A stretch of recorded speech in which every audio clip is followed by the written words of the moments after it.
أسماء جلال ومايكل جاكسون. القصة اللي حصلت على السوشيال ميديا النهاردة من التنمر على أسماء جلال خلتني لازم أعمل الفيديو ده، علشان قد إيه هي تصرفها كان ملهم وكان ليه تأثير إيجابي لأي حد مننا ممكن إن هو يتعرض لتنمر في المجتمع بتاعنا، especially لو كان هو حد معروف أو حاجة فيها تنمر على السوشيال ميديا، يعني على سكيل واسع، يعني ناس كتير هتشوف الكلام ده.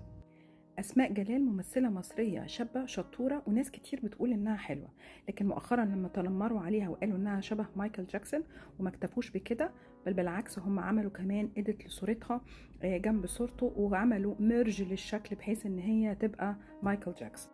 أولا مش عارفة إيه المشكلة إنها تبقى شبه ممثل أو ممثل آخر، مش فاهمة إيه وجه التنمر فيك، بس الحقيقة بهرني رد الفعل بتاعها وثقتها بنفسها لما قررت إن هي تنشر على صفحة التواصل الاجتماعي بتاعها صورة البروفايل وهي الصورة اللي معمول لها ميرج، وقالت بطريقة لطيفة جدا I don't know who made this but I love it. قد ايه ورت ثقتها بنفسها باللي هي عملته ده، وقد ايه اظهرت ثبات انفعالي احنا كلنا محتاجينه في المواقف الصعبة، لاننا دايما في احلك واصعب الظروف بيبقى عندنا اختيارين، يا اما ننهار وما نستحملش ونختفي ونبعد وناخد جنب ونسكت، يا اما ناخد رد فعل مفاجئ غير متوقع بيعبر عن ثقتنا بنفسنا وبيعبر عن قد ايه احنا واثقين من اللي احنا بنعمله وواثقين من قدراتنا. واعتقد تصرفها كان فيه قصف جبهة بشكل ايجابي وفعال للكل.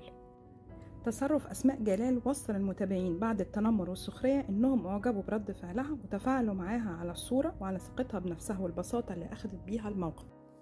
برافو أسماء جلال، درس فيه تحفيز وإلهام لكل سيدة ممكن تتعرض للتنمر، للتصرف الحكيم والمدروس واللي فيه ضبط نفس سيلف كنترول عالي وإحساس بالذات وثقة بالنفس ومواجهة الموقف وعدم الهروب منه. بجد أرفع لك القبعة، شابو.